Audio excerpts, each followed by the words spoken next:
बांग्लादेश में मोहम्मद यूनुस सरकार का भारत विरोधी रंग अब सड़क पर दिखने लगा है। मोहम्मद यूनुस से जुड़ी Bangladesh nationalist party leader Ruhul Kabir Rizvi ने अपनी बीवी की भारतीय साड़ी जलाकर भारत के खिलाफ प्रदर्शन किया है। उन्होंने अपनी पार्टी के सभी कार्यकर्ताओं से भारतीय प्रोडक्ट का बायकॉट करने की अपील की है। रिजवी का ये प्रदर्शन अगरतला में ढाका कमीशन में हुई घुसपैठ के खिलाफ था। रिजवी ने साड़ी के साथ साबुन, टूथपेस्ट से लेकर मिर्च और पपीता तक मतलब भारत के हर एक प्रोडक्ट का बॉयकॉट करने की अपील की है।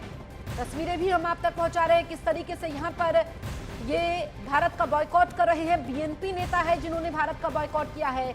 मोहम्मद यूनुस सरकार का भारत विरोधी रंग अब सड़क पर दिखाई दे रहा है। जो तस्वीरें हम आपको दिखा रहे हैं मोहम्मद यूनुस से जुड़ी बांग्लादेश नेशनलिस्ट पार्टी के लीडर रुहुल कबीर रिजवी ने किस तरीके से यहाँ पर अपनी बीवी की भारतीय साड़ी को जलाया है, ये तस्वीरें आप देखिए। और बांग्लादेश में एक तरफ हिंदुओं पर अत्याचार हो रहा है, दूसरी तरफ जो इस सरकार का भारत विरोधी रंग है बांग्लादेश की सरकार का, यूनुस सरकार का, वो अब सड़क पर दिखाई दे रहा है।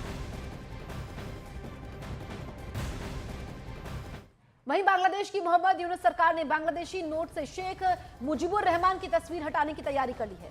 अब नए नोट पर जुलाई 2024 के हिंसक प्रदर्शन की तस्वीर होगी जिसे अगले 6 महीने में जारी भी किया जाएगा। शेख मुजीबुर रहमान बांग्लादेश के पहले राष्ट्रपति थे। उनकी तस्वीर बांग्लादेश की करेंसी पर छपी है।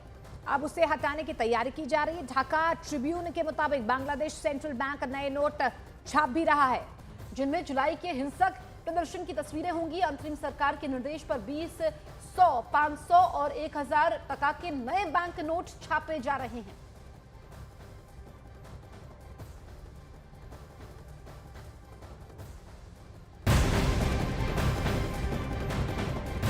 तो भारत और बांग्लादेश के बीच तनाव लगातार बढ़ता जा रहा है, लेकिन बांग्लादेश ने भारत से अपने 2 राजनयिकों को वापस बुला लिया है। पश्चिम बंगाल और त्रिपुरा से अपने 2 राजनयिक को वापस बुलाया गया है। बड़ी जानकारी हम आप तक पहुंचा रहे हैं। तो बांग्लादेश और भारत के बीच लगातार तनाव बढ़ता हुआ नजर आ रहा है। बांग्लादेश में हिंदुओं पर अत्याचार हो रहे हैं। ऐसे में बांग्लादेश ने भारत से अपने 2 राजनयिकों को वापस बुला लिया है। पश्चिम बंगाल और त्रिपुरा से 2 राजनयिक वापस बुलाए गए हैं।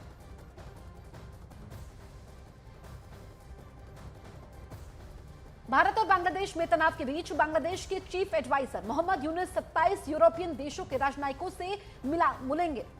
आपको बता दें 27 यूरोपियन देशों के राजनयिकों में 20 राजनयिक दिल्ली में मौजूद है जबकि 7 ढाका में है। मोहम्मद यूनुस 9 दिसंबर को यूरोपियन देशों के राजनयिकों से ढाका में मुलाकात करने वाले हैं। बैठक का मकसद बांग्लादेश और यूरोपियन देशों के बीच किस तरीके से सहयोग को और ज्यादा बढ़ावा मिल सकता है उस पर चर्चा की जा सकती है। तो बड़ी जानकारी आप तक पहुंचा रहे हैं। भारत और बांग्लादेश में तनाव बढ़ चुका है। इस बीच जानकारी ये मिल रही है कि बांग्लादेश के chief adviser Mohammad Yunus 27 European देशों के राजनयिकों से मुलाकात करने वाले हैं।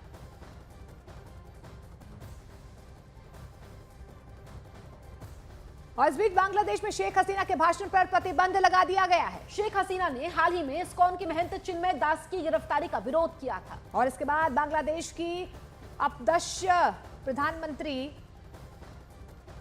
शेख हसीना के भाषणों पर रोक लगा दी गई है।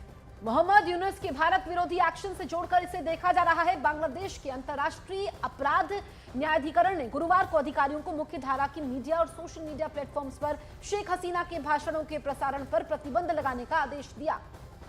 न्यायाधिकरण पूर्व प्रधानमंत्री के विरुद्ध दर्ज मानवता के खिलाफ अपराध के मामलों की सुनवाई शुरू करेगा और यह आदेश हसीना के हालिया भाषण के बाद सामने आया है जो 5 अगस्त को देश छोड़कर जाने के बाद उनका पहला सार्वजनिक संबोधन भी था। शेख हसीना ने देश की अंतरिम सरकार के प्रमुख मोहम्मद यूनुस पर तीखा हमला बोलते हुए उन पर नरसंहार करने और हिंदुओं समेत अल्पसंख्यकों की सुरक्षा करने में विफल रहने का आरोप लगाया था।